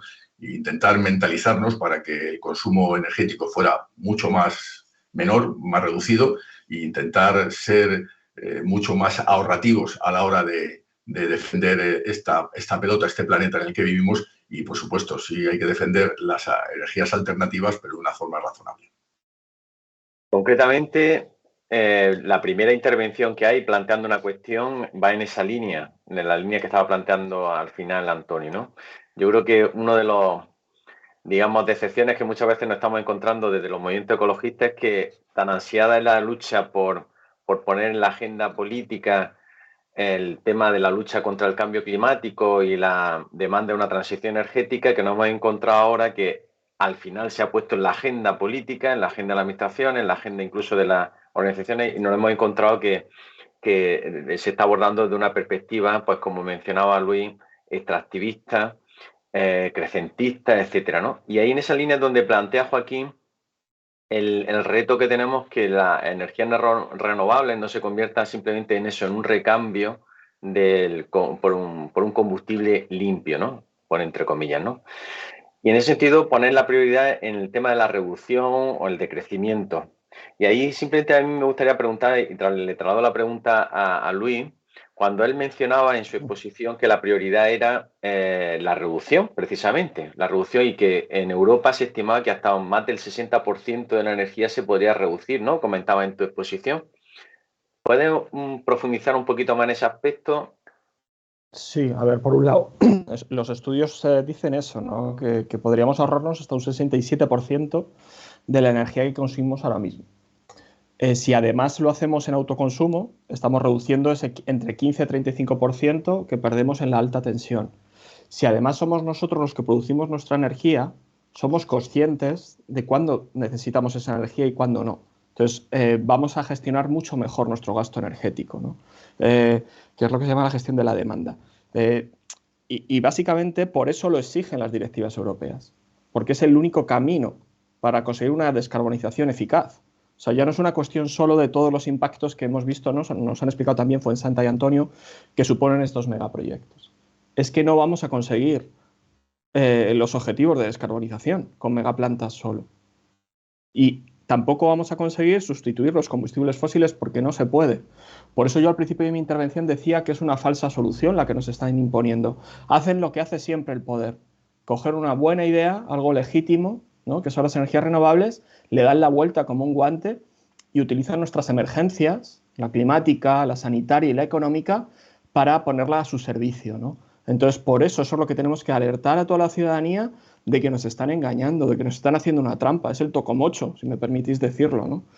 Utilizando nuestras emergencias. Entonces, yo creo que es el momento, estamos a tiempo, es lo más importante, y yo creo que es el momento de ir todos a una, de sumar, de remar todos juntos para que este error no se cometa, porque no nos lo podemos permitir. Es el último error que nos podemos permitir. Otra cuestión que se plantea por aquí por Vygotsky, alias Vygotsky, aquí el tema de los avatares también está presente en el chat, está al hilo también de lo que estaba planteando al final Luis, ¿no? Es decir, que hasta qué punto podemos permitir esto, ¿no? La cuestión de cómo podríamos denunciar el incumplimiento de esas directivas a todos los niveles, de todos los gobiernos, ¿no? Y de las administraciones, ¿no? En ese sentido, pues también le quería trasladar esa pregunta tanto a Luis o Daniel, porque en este caso, desde Ecologista en Acción, que digamos es también otra de las organizaciones que tiene bastante trayectoria precisamente en la denuncia, con respecto a ese abuso de derecho, que comentaba también aquí Manolo, tanto a nivel europeo, si quiere intervenir Luis o Daniel, europeo o aquí en Andalucía, ¿qué podríamos hacer para parar, en cierta manera, a través de denuncia estos abusos, ¿no? Yo, si me permites, Juan, desde Aliente llevamos preparando unos meses una petición en el Europarlamento que precisamente lo que denuncia es este incumplimiento de las directivas del paquete de invierno. Y sí que yo había recogido aquí unas propuestas, 3, voy a hablar solo de una que tiene que ver con esta pregunta, que es que exijamos todas y todos juntos, todas las entidades, todos los organismos a nivel estatal, esa transposición inmediata de las directivas del paquete de invierno, inmediata al Estado español. Porque yo os adelanto, no lo hemos hecho público todavía, nos reunimos con la ministra de Transición Ecológica a finales de diciembre y no estaba dispuesta a hacerlo, ¿no? Entonces yo creo que tenemos que exigírselo cuanto antes porque ese es el camino adecuado. Está creado, esa hoja de ruta existe y tenemos que seguirla cuanto antes, no podemos perder más tiempo. Y os recuerdo que ya hemos perdido 3 años. El PNIEC, el Plan Nacional de Energía y Clima, su primer borrador que sale público a consultas previas es de febrero de 2019. Llevamos 3 años perdidos en hacer las cosas bien. Sí, completo. Bueno, ahí está el mecanismo de efectivamente recurrir a Bruselas, que efectivamente surte efecto, aunque es muy lento. De hecho, el Reino de España, como dicen ellos, ya tiene expedientes sancionadores ejecutivos con sanciones por mala o nula depuración de aguas y también por no cumplir los porcentajes de reciclado de residuos que establecen las directivas europeas, ¿no? Son 2 caminos a seguir y nos están costando dinero a todos los españoles, ¿no? Y otro camino sería ese, por ejemplo, efectivamente, puesto que hay unas directivas de obligado cumplimiento, eso es lo que exigen las directivas, y no se están transponiendo o están haciendo de forma muy lenta, puede haber perfectamente la apertura de lo que se llama un expediente sancionador que luego aparece sustanciado en una multa ejecutiva. Es una posibilidad efectivamente totalmente abierta. Y otra, que he señalado también muy rápidamente, es que lo estamos presentando en las alegaciones, pero se puede presentar también como una denuncia jurídica, es que, puesto que la ley de energías renovables de Andalucía obliga a la Junta de Andalucía a establecer las APER, las áreas preferentes de energías renovables, y no lo ha hecho, y está sometiendo una tramitación sin esa herramienta de planificación, se puede denunciar judicialmente también, efectivamente, a la Junta de Andalucía por incumplimiento o por dejación de funciones, puesto que hay una ley que está obligada a cumplirla y no lo está haciendo, no lo está desarrollando. Son 2 vías. Hay otra cuestión que plantea aquí Luis que es muy interesante y que viene a raíz también de esa gráfica que nos exponía Daniel, que era muy interesante, sobre la inversión, esa pirámide invertida, ¿no? Luis plantea dónde establecemos ese equilibrio entre megaproyectos y pequeños productores y autoconsumo. Yo creo que en cierta manera en tu exposición y también la de Luis también dejabais muy claro que era la prioridad, y también Fuensanto lo comentaba, ¿no? La prioridad es el autoconsumo y después que vengan los demás. Yo lo que no también termino de entender, y estoy ya completando el planteamiento de Luis, es por qué Europa da dinero, se financia sin decir claro que cuánto hay que dedicar a esto y cuánto hay que dedicar al otro, como ocurre con otros tipos de sectores, ¿no? Es decir, ¿por qué no se ha establecido a las grandes empresas? Lógicamente tienen su libertad para invertir, para que en vez de hacerlo en un huerto o en parques, ocupando territorio, no se le podía obligar que en un porcentaje, lo que se estimara, sobre tejados, ¿no? De hecho, ahora aprovecho, hago un inciso también.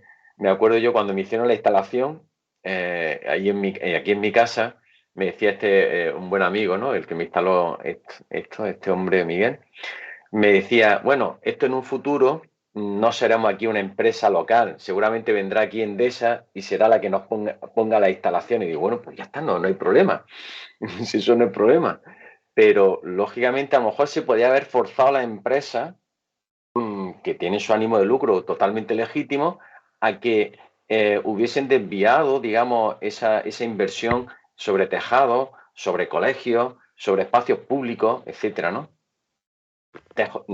No sé, es abrir ese debate a raíz de la pregunta de Luis, buscar ese equilibrio. Sí, es una cosa que nosotros también nos hemos explicado muchas veces, es decir, porque buscan terrenos naturales. Yo creo que hay una explicación a lo mejor que se van a lo barato, porque hay polígonos industriales sin terreno industrial en donde si tú vas a un pueblo y le dices, ¿qué terreno tengo?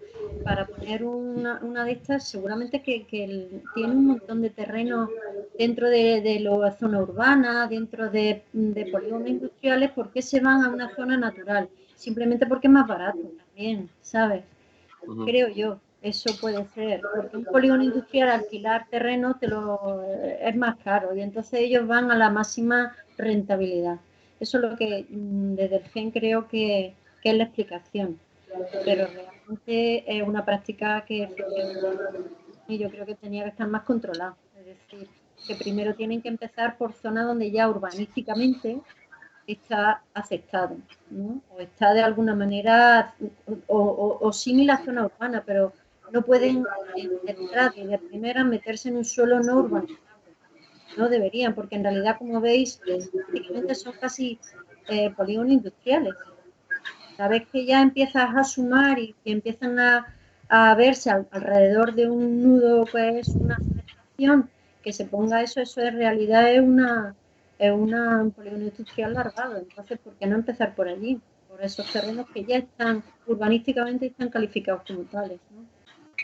Yo sospecho que hay un interés muy claro, el interés es interés económico. Está claro que es mucho más fácil convencer a un pobre vecino de un pueblo que tiene un terreno casi baldío, que no puede hacer nada con él, adquirírselo o alquilárselo. Se ve una rentabilidad muy, muy fácil, ¿no? Y la empresa, este tipo de empresas no van buscando el bien social como deberían hacer las administraciones, que para eso les elegimos y los ponemos en esos puestos, ¿no? Y luego, pues está claro, si vemos las juntas de accionistas y las juntas de representantes de las empresas energéticas, a quién tienen contratado, ¿no? Cuando algún político de renombre deja de su cargo, pues suele acabar en este tipo de empresas, ¿no? Entonces está claro que para que puedan crear sus lobbies de influencia, pues está claro que contratan, porque tienen mucho dinero, a este tipo de personas, ¿no? Entonces el ciudadano lleva meses preguntándose por qué no suben tanto los recibos de la luz y preguntándose por qué no se busca una solución más acorde con la situación social que estamos padeciendo, ¿no? Entonces, pues bueno, pues yo no sé, esto lo veo muy similar a cuando empezó el boom de los campos de golf, ¿no? Es que nos quieren cambiar el paisaje, está claro. Quería todo el mundo construir un campo de golf y poner unas grandes extensiones de verde sin agua prácticamente y cambiaban el paisaje, ¿no? Cuando el boom de la vivienda es evidente que la Constitución nos garantiza la vivienda a todos los ciudadanos, sería un derecho, ¿no? Pero ¿en qué condiciones? ¿Vamos a ponernos a construir como locos en cualquier sitio? Eso no debería ser, ¿no? El boom turístico cuando llegó en España, ¿no? ¿Qué nos hemos encontrado? Pues un asalto a la costa de todo el territorio nacional, porque era lo más rentable. Pues habría que haber planificado un turismo más sostenible, ¿no? Pues yo creo que con este tema es lo mismo, ¿no? Todo el ciudadano está cada día más convencido de la importancia de acabar con las energías fósiles y utilizar energías alternativas. Y entonces este tipo de empresas han visto la gallina de los huevos de oro, a excepción de la época del gobierno Rajoy, cuando puso ese impuesto al sol, que era una cosa que era para echarse las manos a la cabeza, pues decir, bueno, pues surge este movimiento, un movimiento que realmente incluso nosotros nos lo hemos planteado, hemos tenido discusiones dentro de nuestras organizaciones sobre si era adecuado o no el modelo que se está implantando, ¿no? Y bueno, pues ahora ya parece que la cordura nos está llevando a todos a un sitio más adecuado, ¿no? Pero hasta hace muy pocos días, algunos de los que estamos aquí sentados planteábamos que los megaparques eran rentables y eso no era así, ¿no? Yo, Juan, si me permites, además de las razones que exponen Fuensanta y Antonio, que desde luego son así, hay, en mi opinión, en nuestra opinión, hay una razón de orden superior, incluso, ¿no? Cuando se ven las declaraciones de la ministra Rivera, cuando habla del autoconsumo, siempre habla del equilibrio y del sistema, que hay que buscar el equilibrio del sistema.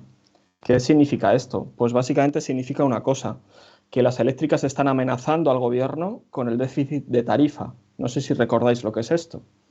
El déficit de tarifa significa que durante unos años, después de la crisis de 2008 hasta 2013, las eléctricas decían que con lo que pagábamos los consumidores no se cubría el coste de producción de electricidad, ¿vale? Y se acumuló durante todos esos años un montón de dinero que ahora estamos pagando en esa parte del peaje, ¿no? De la factura de la luz que no entendemos ninguno, pues lo estamos pagando ahora ese déficit de tarifa. Pues bien, ahora mismo están amenazando que si se impulsa el autoconsumo, quitando las trabas que todavía tiene administrativas y normativas que todavía las tiene, si se financia con fondos públicos el autoconsumo, las eléctricas van a bajar sus ingresos de una manera bestial. Quiero decir, su negocio se va... Y claro, ellos amenazan con ese déficit de tarifa al gobierno. Y es muy importante recordar que esos gastos que ellos dicen tener en la producción de electricidad no están auditados independientemente. Es lo que dice Iberdrola, es lo que dice Naturgy, es lo que dice Endesa, que les cuesta producir electricidad. No hay ninguna auditoría independiente y pública que realmente refrende que eso es cierto o no, o si nos están estafando a todos los españoles y a todo el país. Esa es la razón última por la que no se fomenta el autoconsumo en España, en nuestra opinión. Entonces, lo primero que tenemos que pedir es esa auditoría de los gastos de producción de electricidad para un poco destapar cuál es la realidad de la gran estafa de la producción de electricidad en este país. Hay aquí varias cuestiones también que se están planteando sobre buenas prácticas en el contexto de la agricultura, ¿no? Manolo habla de agrovoltaica, experiencia, y lanza la pregunta a Daniel concretamente en Andalucía, si hay experiencias o buenas prácticas. Y en este caso también al final Zumalzul también habla sobre cómo se puede instalar, digamos, también producción fotovoltaica en el contexto de la agricultura. Luis apuntaba también una experiencia que hay de células fotovoltaicas que son transparentes, que se permitirían instalar dentro de, o en los invernaderos, ¿no? De eso hay ya investigaciones en marcha que parece ser que lo dicen que son viables perfectamente, ¿no? Pero en cualquier caso, si Daniel nos puedes comentar alguna experiencia, nos relatabas también tu exposición, alguna experiencia o buena práctica donde combinar agricultura con producción de energía, ya sea fotovoltaica especialmente, porque en el contexto de Almería es muy relevante, y en el contexto de Andalucía, lógicamente.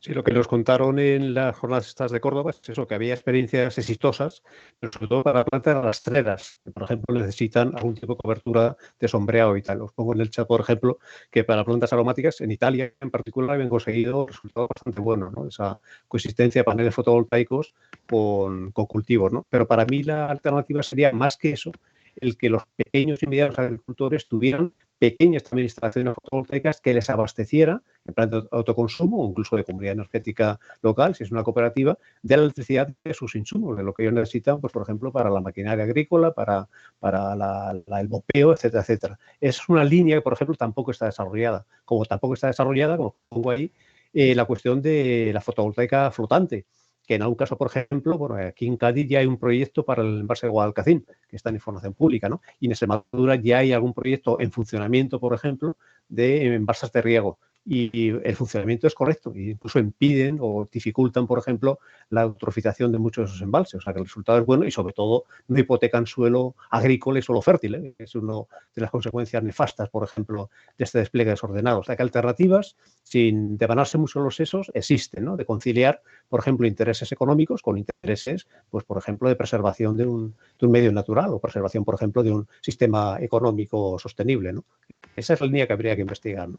Y el autoconsumo es, evidentemente, una alternativa. No la alternativa, pero sí para hacer esa pirámide que no está invertida, sino que esa pirámide de verdad habría que darle la máxima preeminencia, ¿no? Sí, Juan, quería añadir que aquí en Almería, aquí en Almería hay también se ha pedido también autorización para balsas, para instalaciones, o sea, sé que la de flotante y una macroplanta, es decir, que hay soluciones antes que ocupar terrenos vírgenes. Suelo fértil. Sí, a ese respecto, el tema de los paneles translúcidos es una publicación muy reciente de un grupo investigador de la Universidad de Jaén, o sea, de un grupo investigador andaluz, y lo que han demostrado en experiencias en todo el mundo, entre ellas en el Ejido, es que todas las plantas que se cultivan en invernaderos no pierden productividad con estos paneles translúcidos, ¿no? Porque mientras no se reduzca más de un 15% la incidencia de la luz, no afecta a nivel fotosintético de manera significativa como para que se reduzca la producción de estas plantas, ¿no? O sea, que esa alternativa está ahí.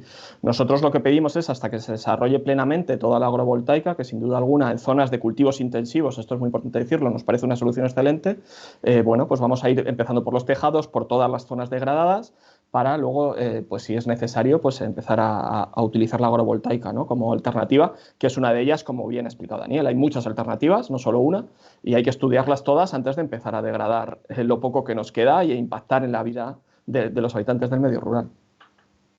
Claro, aquí en el poniente, sobre todo, tenemos un montón de balsas, aparte de la cubierta de los invernaderos, y además tenemos la suerte de que la mayoría de los polígonos que tenemos industriales son muy grandes y trabajan de día, son fundamentalmente empaquetamiento y de hortícolas, ¿no? Entonces yo creo que esto es un potencial muy grande. Además, sigo pensando que lo que es la biomasa a nivel pequeño todavía no se ha hecho, y en realidad la cantidad también de residuos que generamos en Poniente o en cualquier invernadero, yo creo que hay una cantidad de energía que estamos desperdiciando ahora mismo, y yo creo que la tecnología está ahí. Lo que pasa es que ahora mismo una de ellas, unas son más caras que otras, y la fotovoltaica lo ha petado precisamente por eso, porque se han rebajado, pero que la tecnología lo hay. Lo que hay que pedir más investigación, de forma que se hagan pequeñas soluciones para pequeños sitios, de forma que el autoconsumo sea una realidad, no solo fotovoltaico, sino eólico y de biomasa, ¿no?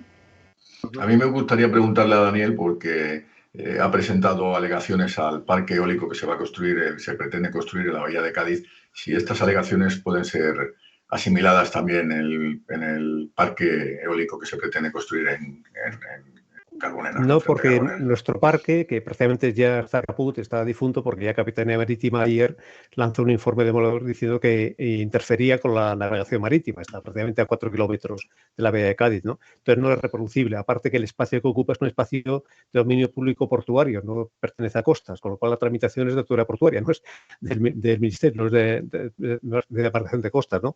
Es un proyecto realmente rechazable de formas claras, ¿no? En el caso de Mar de Ágata, sabéis que hay polémica dentro de ecologistas de nación. Algunos pensamos que el proyecto, por ejemplo, no es, evidentemente la afección paisajística es clara, una afección evidente, como decías, pero sin embargo el amortizar y aprovechar, por ejemplo, todos los activos que ha dejado Endesa, no todos, sino más, en vez de 1.200 megavatios serían 300 megavatios, para una planta de hidrógeno con caldererías indálicas y evidentemente intentando que las afecciones al medio fueran nulas o fueran lo mínimo, en principio es una cuestión a considerar, ¿no? O sea, que no es lo mismo, no son homologables, porque aparte el proyecto de Bahía de Cádiz era un proyecto puramente especulativo, era una empresa que ni siquiera tenía experiencia en el sector.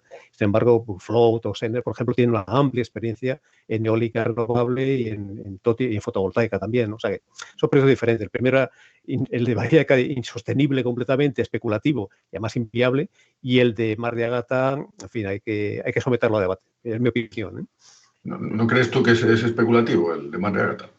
No lo creo. Yo creo que esta gente, lo mismo que tiene también desarrollos en Galicia y sobre todo en Cabo de Creus, están dispuestos a desarrollar, son ejecutores de un proyecto e intentan hacer las cosas, digamos, con los mínimos impactos posibles. O sea, que intentan, bueno, yo me he reunido con las empresas y tal, y les conozco y saben de lo que están hablando. Lo que pasa es que no tienen experiencia, lógicamente, en temas de impacto ambiental, ¿no? Ellos son tecnólogos.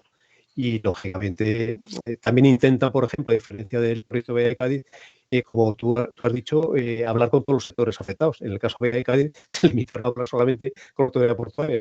Fue una tramitación absolutamente torpe, ¿no? y completamente alejada de lo que eran intereses sociales, ¿no?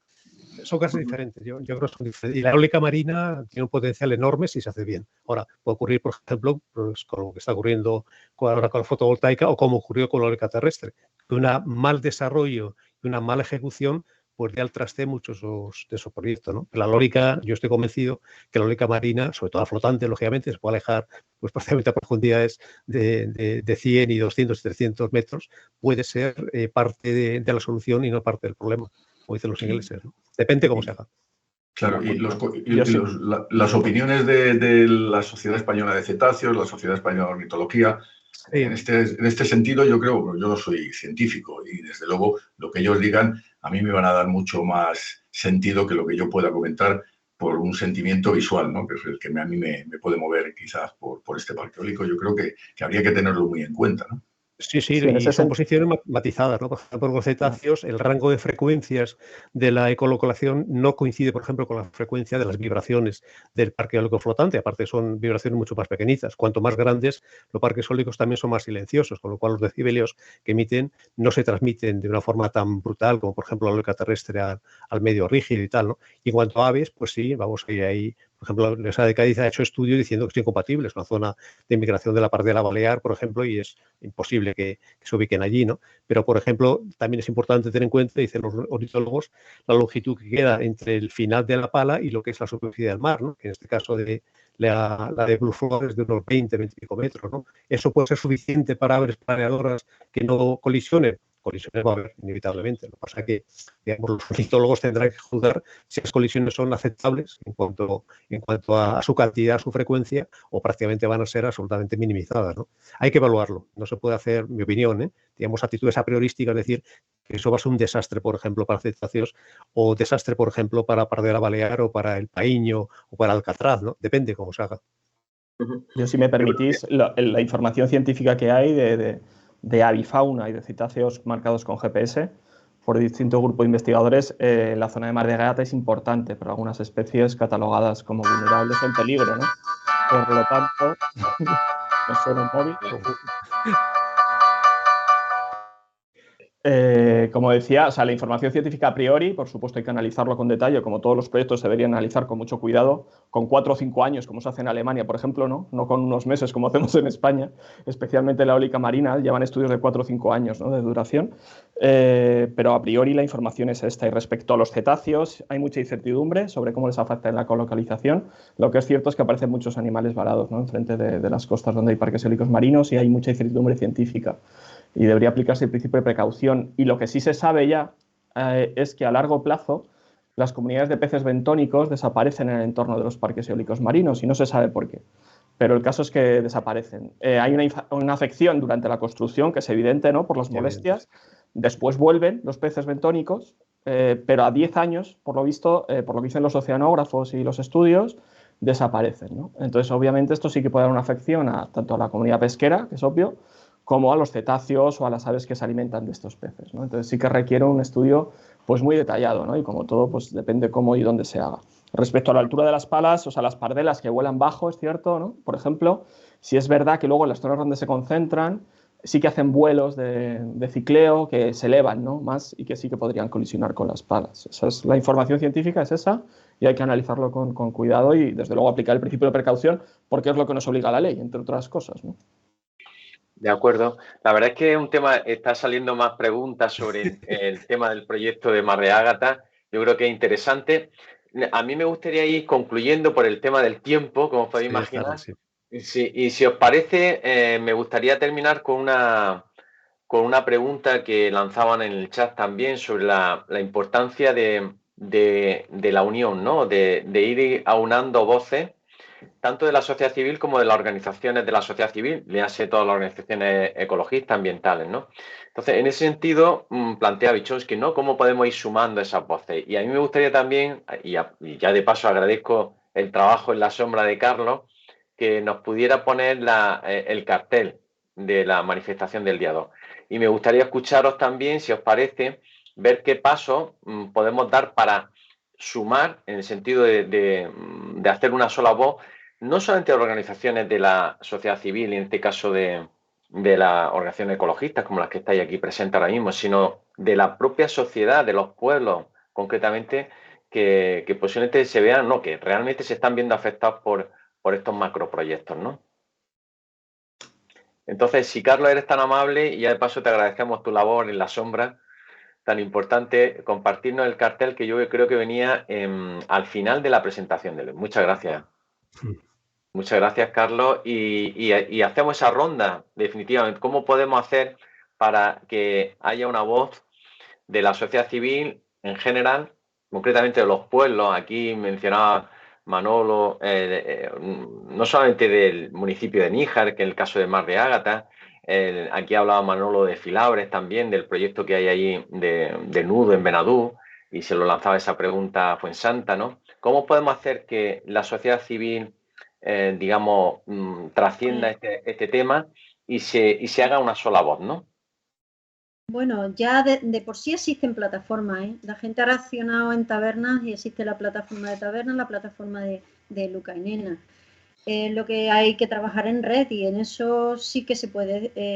Yo creo que a nivel de presionar a cada uno de los ayuntamientos, de que le informen, de que ellos mismos pidan información deberíamos de ser más activos. En realidad, una sociedad democrática y libre tiene que no es solamente que tengamos libertad y democrática, nos supone también más trabajo por parte nuestra, de estar ahí, de estar informándonos. La gente, en Almería, desde luego, están reaccionando y muy bien, a nivel de que se han unido. Y eso es lo principal, lo primero. Y después sí, exigirle a la consejería, a los que realmente van a dar la autorización, exigirle información y exigir también los derechos de que tienen que estar personados en esos expedientes, como plataforma o como asociación de vecinos. O sea, sé que a través incluso de las asociaciones de vecinos es importante que también se movilicen. Y trabajar en red, está Aliente, está nosotros, el GEN, están un montón de grupos ecologistas y grupos simplemente de asociaciones de vecinos que están por la labor y trabajar en red. Ahora, afortunadamente, tecnológicamente lo podemos hacer mucho mejor. Nosotros sí podemos decir que, bueno, creamos nuestra plataforma, una plataforma contra Mar de Gata, porque no creemos que sea lo más adecuado construirla en ese sitio donde se pretende construir y, por supuesto, incidir en las palabras que acaba de decir Luis, ¿no? Que no hay que tener tanta prisa, ¿no? Y realizar todos los estudios científicos necesarios para demostrar si es viable o no viable, ¿no? Aparte de que haya una infraestructura energética ya instalada en Carboneras que en su momento provocó mucha contaminación a través de una central térmica. Entonces, si volvemos a volver a equivocarnos en los mismos planteamientos, pues yo creo que no vamos a avanzar, ¿no? Y entonces, pues es evidente que nos ha sorprendido mucho que nuestra plataforma, con tan poco tiempo de vida, con solo un mes y medio, pues haya recibido el apoyo de tantas sociedades españolas, ¿no?, que defienden la flora y la fauna de este país. Gracias. Daniel, Luis. Daniel, sí, yo creo que la respuesta es, aparte de las acciones jurídicas, las denuncias que se están iniciando, la respuesta para mí es, digamos, lo global, ¿no? La típica expresión de pensar globalmente y actuar localmente. Tengo muy poquita esperanza de que ni la Junta de Andalucía ni el Gobierno central den respuesta a esta situación de insatisfacción y de cabreo directamente a la gente, y sin embargo confío mucho más en el poder local, los ayuntamientos, los municipios, diputaciones, ¿no?, que están más cercanos al ciudadano, que de hecho se han unido a muchas plataformas, aparte de la vuestra de Almería, por ejemplo. En Málaga, pues toda la parte de Álora, Valle del Genal y tal, o aquí en la Sierra del Cádiz, por ejemplo, toda la parte de Jimena, Castellar y tal, son los propios alcaldes los que, por diferentes motivos, la verdad, no solamente por motivos ambientales, se han unido a plataformas ciudadanas. Entonces, eso es lo que sí realmente puede revertir la situación y exigir que se cumplan bien las reglas del juego, ¿no?, que hemos establecido todo este tiempo que estamos así charlando y de debate, ¿no? Entonces, esa alianza de poder local, poder institucional, municipal y acción ciudadana colectiva, yo creo que es lo que nos puede un poquito sacar del atolladero, por así decirlo. Bueno, Juan, yo, si me permites, como has dicho, los pasos, ¿no?, que debemos seguir o qué proponemos como siguientes pasos, yo lo que propongo a la ciudadanía de Almería es el día 2 a esa manifestación que hemos convocado, pasarlo muy bien ese día, disfrutarlo, conocernos, unirnos, ¿no?, en esta lucha porque yo sí que me gustaría decir que lo que está pasando en Almería es histórico y que ahora mismo es la punta de lanza de este movimiento y que tenemos que aprovechar ese impulso que hemos creado entre todas y todos ahora mismo para cambiar las cosas. Yo aquí es lo único que voy a disentir con Daniel. Yo creo que si seguimos así vamos a conseguir que la Junta y el Ministerio hagan las cosas de otra manera, y yo creo que ya lo estamos consiguiendo. Entonces, de eso estoy convencido. Y después de pasarlo bien el día 2, después de conocernos todos el día 2, yo lo que apelo es a trabajar a esa mesa de diálogo que nosotros proponemos en nuestro manifiesto de Almería, juntarnos, sentarnos a trabajar para ver qué proyectos son viables, qué proyectos son inviables, con todos los organismos, con toda la sociedad civil, ¿no?, científicos, movimientos locales y administraciones, para realmente que esto sea sensato, ¿no?, y la sensatez que se ha visto hoy aquí se traslade a la realidad, que es lo que necesitamos básicamente, es sensatez. Y en ese sentido sí que quiero hacer como un ofrecimiento público, una propuesta de vamos a exigirlo primero a la Junta de Andalucía que publique la guía y la zonificación que tiene metida en un cajón, porque no le interesa. Y de hecho a mí me llega que Almería es la provincia con más zonas excluidas, o sea, porque es donde más valores ambientales hay de toda Andalucía, aunque a veces desde fuera no se vea, ¿no?, porque se dice que es un desierto. Y posteriormente, en base a esa zonificación que han hecho los técnicos de la Junta de Andalucía, exigir el desarrollo de esas APER y esas áreas de exclusión que ha nombrado Daniel, ¿no? Yo creo que eso es una propuesta concreta y que lo que tenemos que hacer es, después de pasarlo bien la manifestación, ponernos a trabajar todas juntas para que las cosas se hagan bien, porque se pueden hacer bien y podemos conseguirlo entre todos. Pues la verdad es que si os parece, pues vamos a entrar en fase de despedida. Yo creo que sería lo justo emplazarnos el día 2, como teníamos previsto en el cartel. Recordad que sería miércoles 2 de marzo a las 5:30. La idea sería iniciar la marcha en el Parque de la Almadravilla, a partir de ahí acabar en el Palmeral. Y como dice Luis, pues también muy atento al manifiesto, porque yo creo que ha sido todo un ejercicio, me consta, de unificar una sola voz, de decenas de organizaciones. Y como también decía Luis, yo creo que es muy importante, estamos en un momento histórico, para bien o para mal, en el que la energía es clave para los cambios sociales y los cambios de modelo. Y, lógicamente, si estamos hablando en términos de transición energética, lo que se decida ahora y lo que se haga en estos años va a marcar las próximas generaciones, con lo cual tenemos una responsabilidad más que importante, ¿no? Y en ese sentido, pues animarnos a que tenemos que estar implicados en este proceso, en esta transición, porque si no, no va a ser justa, ¿vale? Pues ánimo, muchas gracias a los 4, muchas gracias, de verdad. Un placer. Y gracias también a Carlos, que no se ve, que puedes saludar. Carlos, asómate. Gracias por el trabajo. Nuestro valedor. Y nos vemos el día 2, ¿vale? Buenas noches, nos vemos el día 2 todos juntos. Vale, Hasta luego. muchas gracias. Buenas noches. Chao, chao, hasta luego.